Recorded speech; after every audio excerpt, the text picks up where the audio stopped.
Yeah.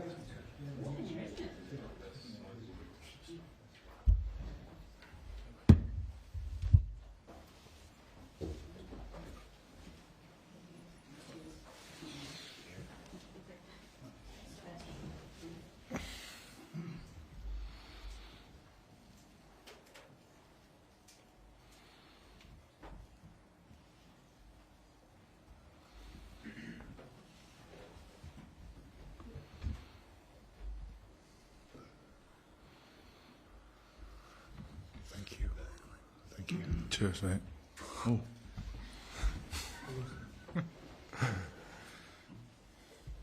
Good afternoon, and thank you for coming to this press conference today. I'm excited to have announced the England team ahead of our test match against Wales in Cardiff on Saturday, and I'm delighted that our team will be captained by Ellis Genge.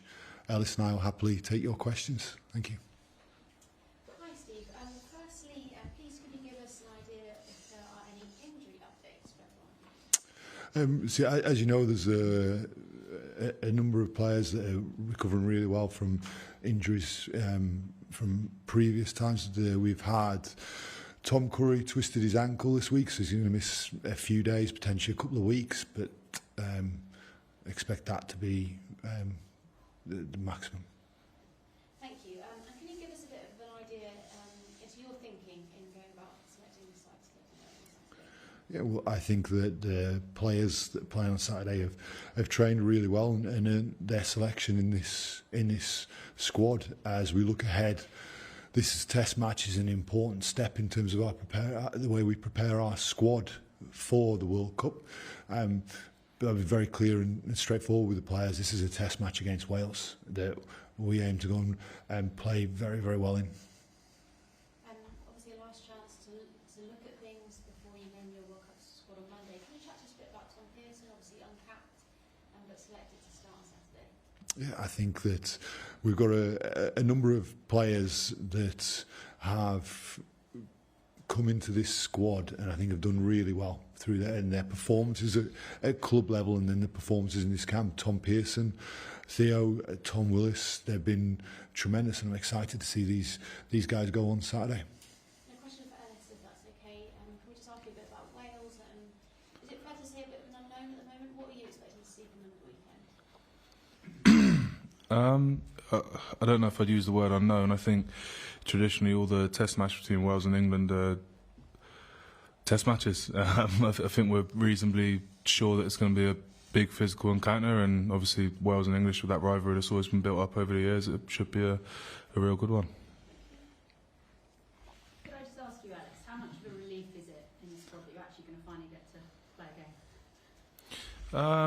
I think the preparation, yeah, sometimes people could find it a bit daunting as well, because it's like club pre-season and then coming into a World Cup pre-season is two different beasts. But it's not relief, because we've enjoyed the work. It's been a brilliant few weeks. As we just mentioned, there's a lot of people with not a lot of experience, so it's been class to really see their personalities come through. And yeah, it's lovely to play a game at the end of it. And just lastly from me, Alice, how are you as players managing going into this match, knowing the selection is on the line come next week, and then on top of that, getting an injury would also impact that? How are you all dealing with that emotionally? I think if you ever go into any game thinking like that, you're probably not going to put your best foot forward. So we've just encouraged everyone, and myself included, just to play it as if it's your last game, like you should for every game. Make the most of it, enjoy it as much as you can, and most importantly, enjoy being around each other. Steve, some squads are being named on Monday like your own.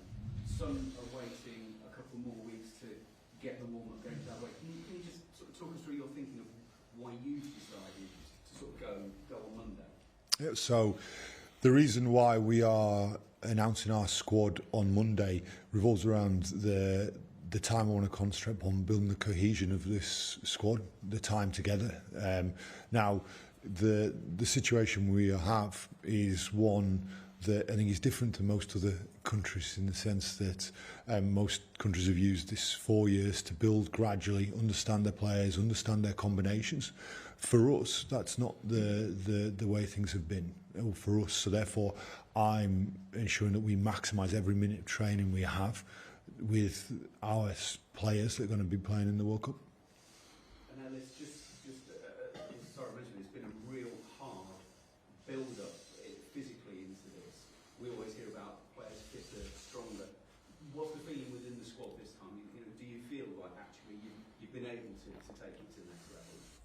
Yeah, you'd hope so. We've been training for 8 weeks, so look, we've had brilliant prep. As Steve alluded to, some nations probably had longer together than us, but that's an exciting challenge, isn't it? How we can come together over this 8-week block and see what we can produce at the end of it. So boys are chomping at the bit to have a crack. Steve, can we just confirm how big the squad will be? How many can you pick on them? There's 33 players. 33. And if you look at that time period between the end of the Six Nations and the first game against Argentina, what are the areas of England's game that you would most like us see to have developed in that period? Well, I think that from the first time I spoke to you in this role, I talked about ensuring that this team has strong foundations. We get the basics really strong in our game, and I think every great England team I've seen has always been built off having an excellent defence, a really strong set piece, and an attacking structure that then allows the talent and pace to come through. And that's what in terms of I discuss when I talk about building strong foundations. And that's what we aim to do. This weekend is another step towards that. And when you know you have a certain amount of time to develop those top 3 areas that you talked about, do you develop them side by side during that period, or do you concentrate on a particular part of something week by week and then build up to be ready for that first game in France? I think by the nature of the sport, in that there are transitions between attack and defence. Clearly, with the set piece within that, then you're always coaching the different elements. It's how much you give emphasis to one specific element, and that's what we have done. I think at the start of each week, I talk to the players about what our objectives are for the week ahead, where we are putting the greatest emphasis, but it's never just one aspect in isolation. Give us your take on that, Ellis. How's that progression going in your mind? Yeah, just echo what Steve said, I guess. It's hard, isn't it? There's a lot of different elements. Sometimes people are in the squad, sometimes people are out, and it's tough to get, I guess, consistency, but we'll see the fruits of our labour on Saturday. Which bits have you enjoyed most? Where have you thought to yourself, we're really starting to make progress? Say that last bit again, sorry. Which bits have you thought to yourself we're really starting to make I progress? haven't played under Steve before. He's a man that enjoys clarity. He wants everyone to be really clear, and maybe something that sort of got away from us in the past, and Steve brings brilliant clarity, so I've enjoyed that developing. Brilliant. One last one for me, just a word about Tom Harrison and the relationship that you have with him and what he's bringing and what you're hearing from him. And push harder. Tom's a good young coach. He was actually doing the foundation stuff at Leicester in the community. First time I ever worked with him. Played with him at Plymouth in the Championship in 2015, I think. I was on the bench for him actually. So no, I've known Tom for a long time, known his family for a long time, and he really wants to get better, and he's determined to get better. And something that he's passionate about, as you can imagine, is scrummaging. So Tom wants us to be the best scrum in the world, ultimately, and he's striving to do that. Steve, you've got obviously Danny Kerr and Marcus playing this weekend. Obviously, they know each other really well, but already got a really strong combination.